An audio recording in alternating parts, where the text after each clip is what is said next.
Before the fire, there was beauty, not the kind of beauty that feels sacred or untouched, but the kind that feels prosperous, alive, flourishing in a way that draws people in and makes them stay. The valley stretches wide before you, green and unexpectedly green, cut through by streams that flow down toward the Jordan. The land is fertile here, almost shockingly so compared to the harsher regions surrounding it. Crops grow thick, trees rise in clusters, the soil is dark and rich. This is not a wasteland, this is a prize, and in the distance, rising from that fertile plain, you see them, Sodom, Gomorrah, not ruins, not desolation, but cities thriving, structured, alive with movement. You approach slowly, and the scale begins to reveal itself. Walls surround the city, not as massive as those of great empires, but strong enough to define territory, to signal control, to protect what is inside. Gates mark the entrance places of gathering, of judgment, of transaction. Men sit there speaking, negotiating, observing who comes and who goes. Because cities like this are not just places to live, they are centers of power. Trade routes pass nearby, connecting regions, bringing goods, ideas, wealth. Caravans move through the valley, their animals loaded with materials, textiles, spices, metals, everything that sustains a growing economy, and Sodom benefits from all of it. You pass through the gate, no resistance, no suspicion, because this is a city used to movement, used to outsiders, used to exchange, and immediately. You feel it, energy. The streets are not quiet, they are active. Voices rise from every direction, merchants calling out, buyers negotiating, laughter spilling from small groups gathered in shaded corners. The architecture is more refined than you might expect. Stone and mud brick structures rise in layers, some 2 stories high. Wooden beams support upper levels. Cloth coverings stretch between buildings to create shade. This is not primitive, this is developed. The streets are narrow but intentional, guiding movement toward central areas where activity concentrates. And in those areas, life pulses. You pass by a market. Goods are laid out, fruits, grains, crafted items, tools. People move quickly here, exchanging, calculating, taking advantage of opportunity. Because this city knows how to grow, how to accumulate, how to prosper, and prosperity changes things. You begin to notice it in the details. Clothing varies, not everyone is equal here. Some wear finer garments, dyed fabrics, accessories that signal wealth. Others are more worn, more practical. There is hierarchy, clear, defined, and it shows. You continue walking. The buildings become larger in certain areas, homes that are not just functional, but impressive. Courtyards inside, decorative elements, space that suggests comfort beyond necessity. This is where the wealthy live. Those who benefit most from what this city produces. And from here, you begin to see something else, indulgence, not immediately obvious, but present in the way people carry themselves, in the way conversations shift, in the absence of restraint. Because prosperity without boundaries changes behavior. You hear laughter louder now, sharper, a group gathered around, drinking, celebrating without occasion. The tone is different, less grounded, less aware. You pass them and you feel it, a subtle discomfort. Not because something is visibly wrong, but because something is missing, restraint. You move further. The city continues to reveal itself. More homes, more activity, more life. But the deeper you go, the more the atmosphere changes. It becomes harder to define, not chaotic, not yet, but unanchored. Because in a place where everything is available, everything becomes acceptable. And that line between freedom and excess begins to blur. You reach another central space, a gathering area. Men stand together, speaking loudly, confidently. Their posture carries authority, not just socially, but culturally. They define what is normal here, what is allowed, what is valued, and as you listen, you realize something unsettling. There is no reference beyond themselves. No higher standard, no external accountability. This city, defines its own morality, and that matters. Because when a place begins to define itself completely, it removes the possibility of correction, of reflection, of restraint. You step back, taking in the full picture. Sodom is not collapsing. It is not struggling. It is thriving, wealth flows, trade moves, life expands. And that is what makes it dangerous, because from the outside, everything looks successful, desirable, even enviable. You understand now why someone would choose this place. Why Lot did. The land is good, the city is strong, the opportunities are real, and at first glance, there is nothing to warn you, nothing that suggests what this place will become. But the warning is not in what you see immediately, it is in what you feel over time. Because something here is growing, not visibly, not structurally, but internally. A shift in values, a movement away from something, towards something else, and that shift will not remain contained. You leave the central area and move toward the residential edges. Here, the contrast sharpens. Not everyone thrives equally. Some homes are smaller, more crowded, less maintained. People here move differently, less confident, more cautious. Because prosperity in a city like this is not evenly shared. And when imbalance grows, so does tension. You notice interactions now, short, sharp, less patient, less kind, because when a society centers itself, it slowly loses something else, compassion. You see it in the way strangers are treated, in the way need is ignored, in the way power is used, and suddenly, the beauty of the land feels different, the strength of the city feels different. Because now you see what lies beneath it, not collapse, but corruption. And corruption does not always look broken. Sometimes it looks like success. And that is what makes Sodom so dangerous, because it does not appear as something that should be destroyed. It appears as something that should be admired until you look closer and realize that everything holding it together is already beginning to unravel as the day stretches on. The city becomes louder, not with urgency, but with excess. The sun climbs higher, pressing heat into the stone walls and narrow streets, and instead of slowing the city down, it seems to push it further into itself. Activity doesn't fade, it intensifies, because Sodom is not a place that knows when to stop. You walk back through the marketplace, now more crowded than before. Transactions are faster, sharper, voices rise higher. Disputes break out more easily and resolve just as quickly, not through fairness, but through dominance. Whoever has more influence wins. That is the pattern, that is the rule, and everyone here understands it. You pass a man arguing over a price. The disagreement escalates not because of the value of the item, but because neither side is willing to yield. Pride stands at the center of the exchange. Eventually, one relents, but not peacefully. There is no reconciliation, only outcome, and that detail matters. Because it reveals something deeper about this place. Resolution is not about what is right, it is about who is stronger. You move on. The further you walk, the more the structure of the city becomes clear, not just physically, but socially. Power gathers in pockets. Certain individuals hold influence not through position alone, but through wealth, reputation, and the ability to command others. And around them, others orbit, seeking advantage, seeking favor, because in Sodom, connection is courtesy and loyalty is conditional. You notice a group gathered in the shade of a large building. Their clothing is finer, their posture relaxed. They are not working. They are discussing business, influence, decisions that affect others. Their tone is confident, unchallenged, because they are the ones who shape the environment. And what they shape reflects them. You begin to feel it more strongly now, the absence of accountability.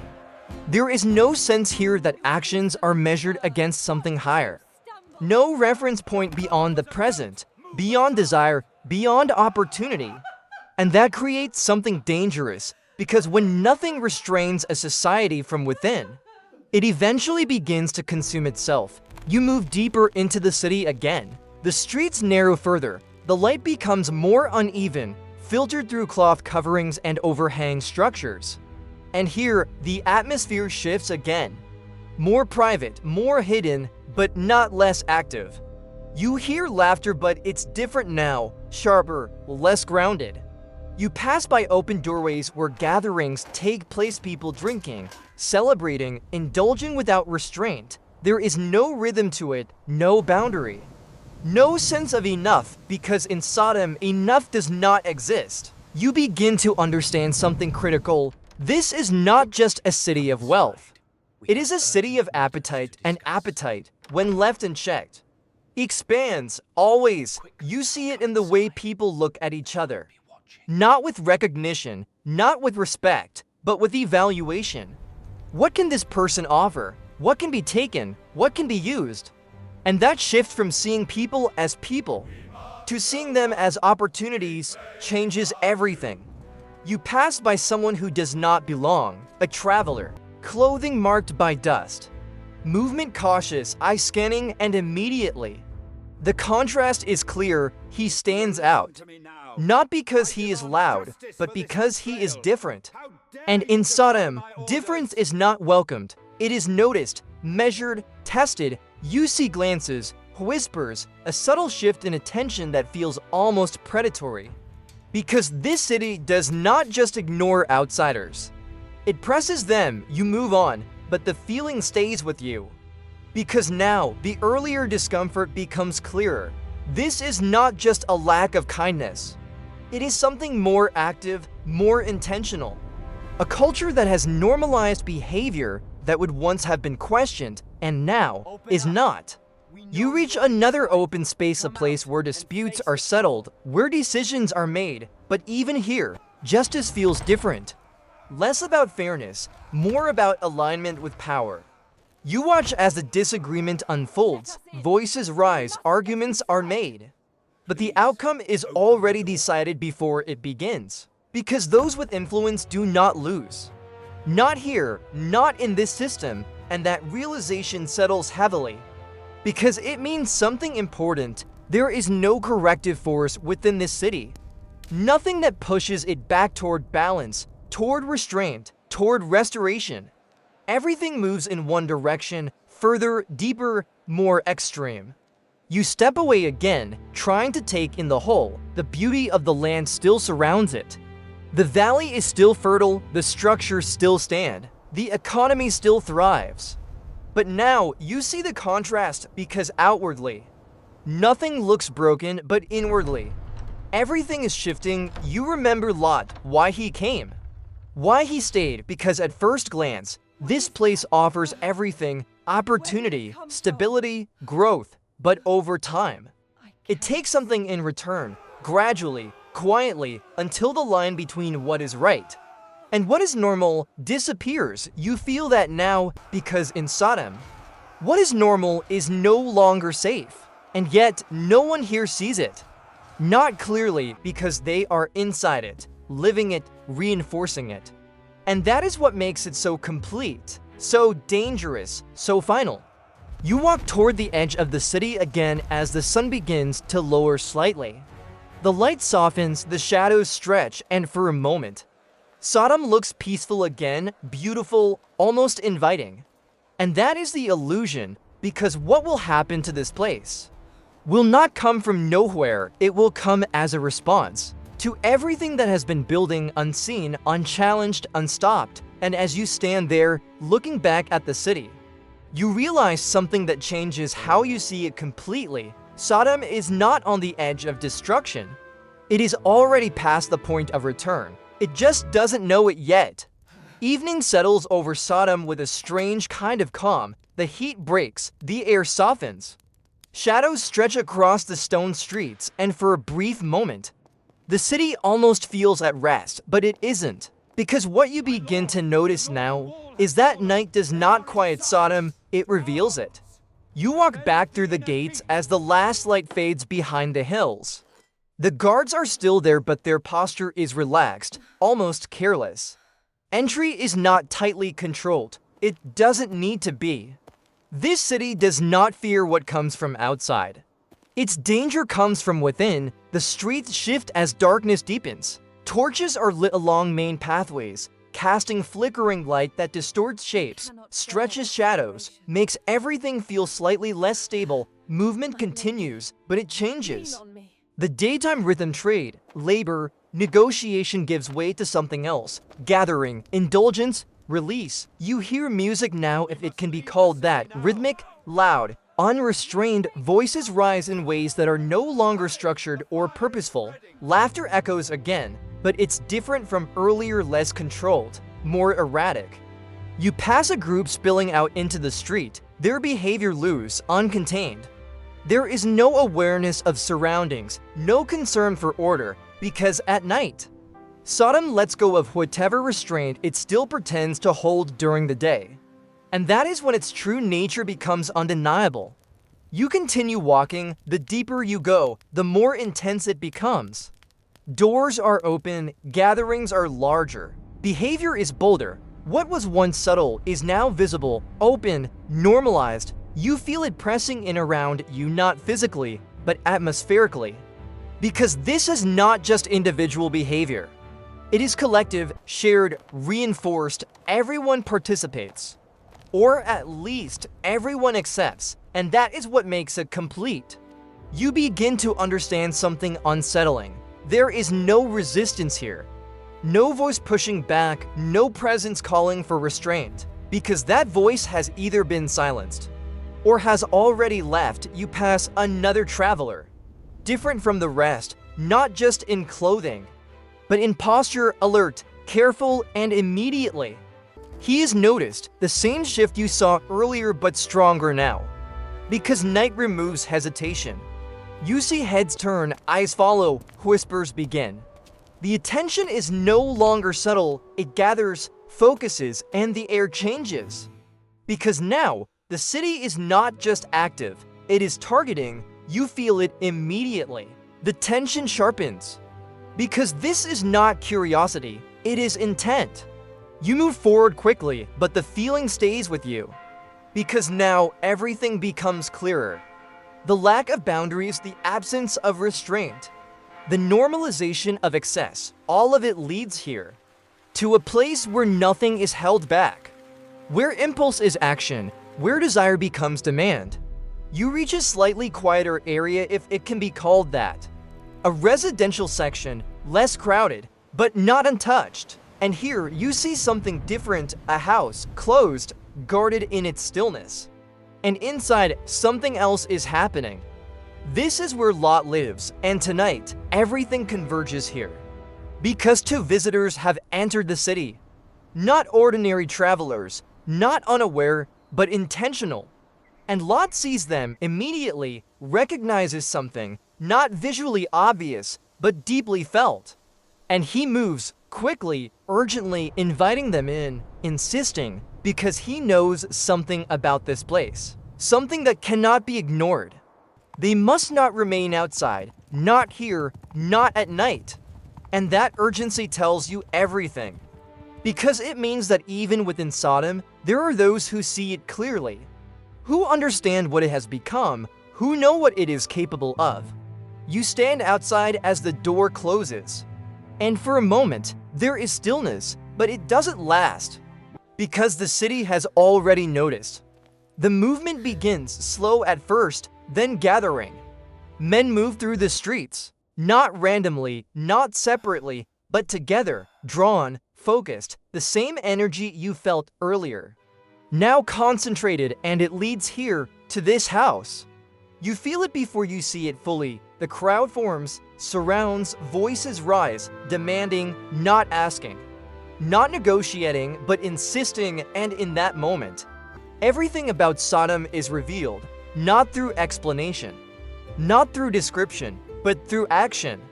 Because what has been building beneath the surface is now visible, unfiltered, unrestrained. And there is no confusion anymore, no ambiguity, no illusion left. This is what the city is, fully, completely, and it has reached its peak.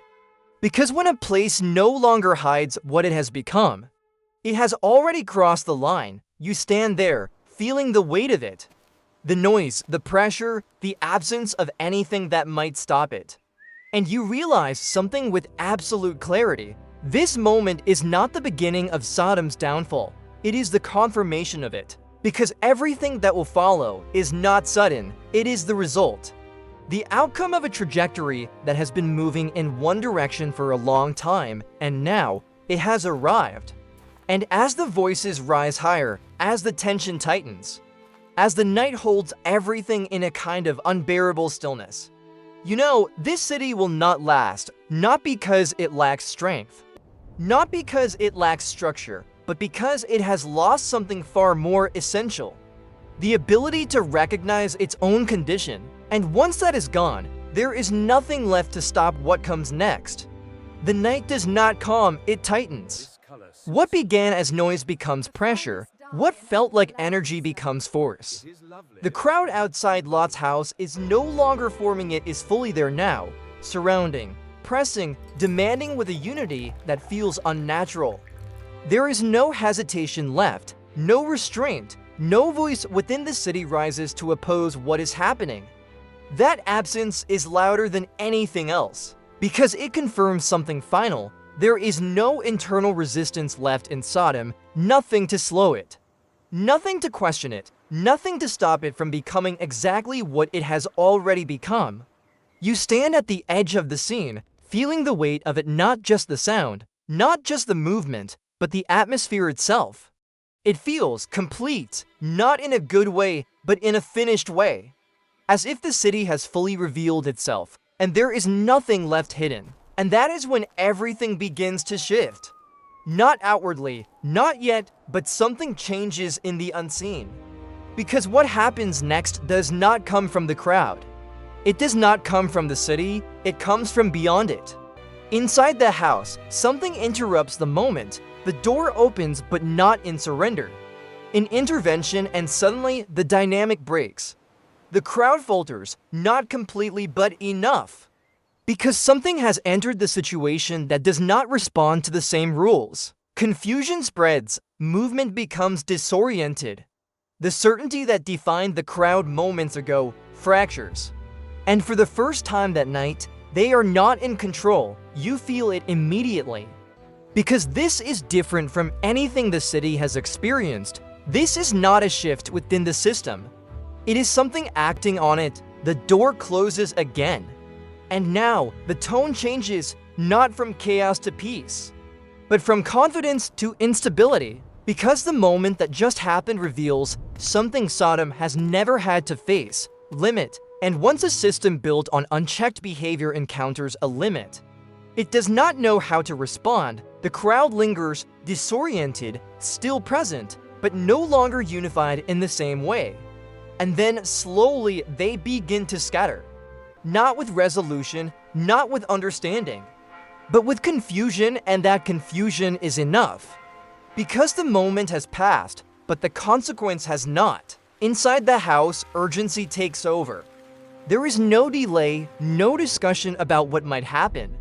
Only clarity: this city cannot continue. It will not be allowed to continue, and now. Movement must happen. Immediately, Lot is told to leave. Not later, not in the morning, now, because what is coming will not wait. You feel the shift again, stronger this time. Because now, the city is no longer just revealed, it is marked. The same streets you walked earlier, the same buildings, the same spaces filled with life and activity, are now under something else, not visible, but certain. You step back as movement begins inside. Family gathered, decisions made quickly. Hesitation present but overridden, because leaving is not simple. This is home, this is everything known, and even in a place like this, leaving still hurts. That is what makes it real. Because Sodom is not just a symbol, it is a place where people lived, built, stayed, and now they must walk away from it. You move toward the edge of the city as they do. The night feels heavier now, not louder, but deeper, as if everything is holding in anticipation.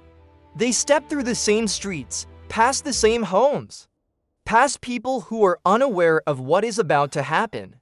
Because the city still sleeps in its own certainty, still believes in its own permanence, and that is what makes the moment so final. Because nothing outward signals what is coming.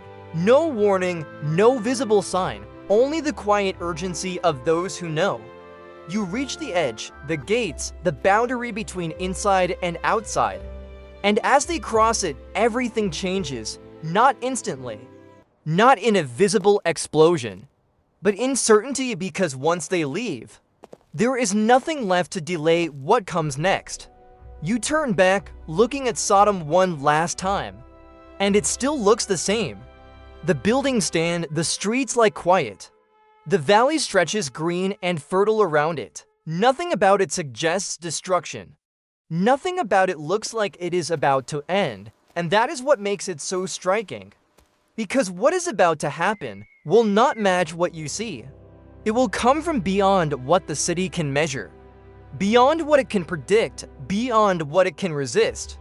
And when it does, it will not be partial, it will not be gradual, it will be final. You feel the weight of that now because you've seen it all. The beauty, the prosperity, the structure, the life, and the corruption beneath it. The absence of restraint, the loss of accountability. The complete transformation of what was once good into something else entirely, and now the result. Because Sodom was not destroyed because it existed. It was destroyed because it became something that could no longer be corrected, and once that point is reached, there is no reversal, only outcome. You turn away.